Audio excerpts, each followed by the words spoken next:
You know who posted a photo that I guess referenced the war movie Apocalypse Now? Is that real? Where Yes, he did threatened that Chicago is about to find out why it's called the Department of War. And border czar Tom Holman said he's sending in ICE too.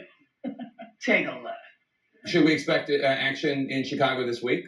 Absolutely. You can expect action in most sanctuary cities across the country. President Trump's prioritized sanctuary cities because sanctuary cities knowingly release illegal alien public safety threats to the streets every day. That's where the problem is. The President of the United States essentially just declared war on a major city in his own nation. This is not normal, Margaret. This is not acceptable behavior. So here's a question. Last week, Georgia Hyundai plant, where over 450 people were taken into custody, suspected of living and working illegally. Over 300 of them were South Korean. Did you know they were here to build a plant to create American jobs? Oh, wow. And they rounded them up. Them up. And I mean, let's be real. This isn't about sanctuary cities. This isn't about rounding up rough, bad people. This is about y'all being pissed off about something.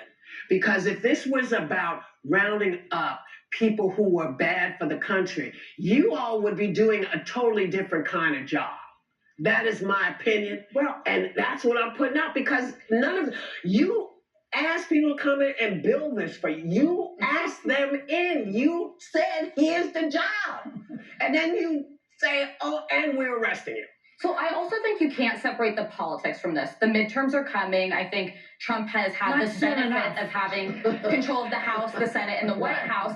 And what he's trying to do, and I caution Democrats, he's trying to goad them into saying there is no problem with crime in this whole country. He wants people to take this stand. We know better than that. I know, but I think we've had this cycle where Democrats can downplay an issue, the border and some crime in cities, and then Trump swoops in and overcorrects in the most massive way. I've never supported having troops in American cities. It doesn't make sense. It's not the way to police the streets. But Chicago, for example, over Labor Day weekend, 8 people were murdered and 25 plus people were hit with stray bullets.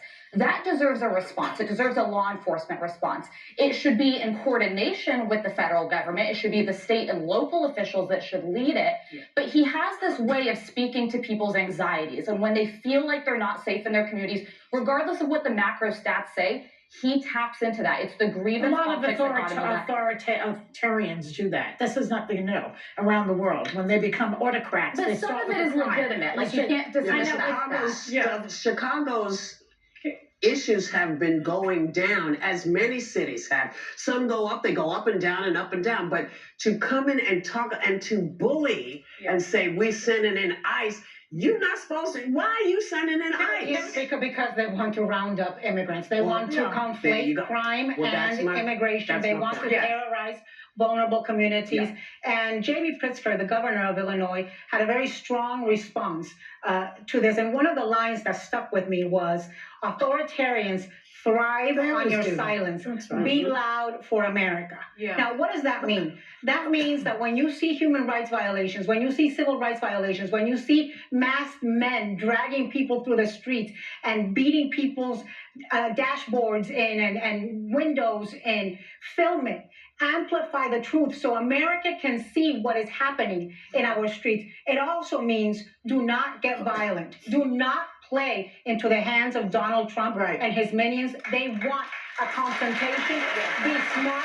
Be truthful. So Chicago was out in the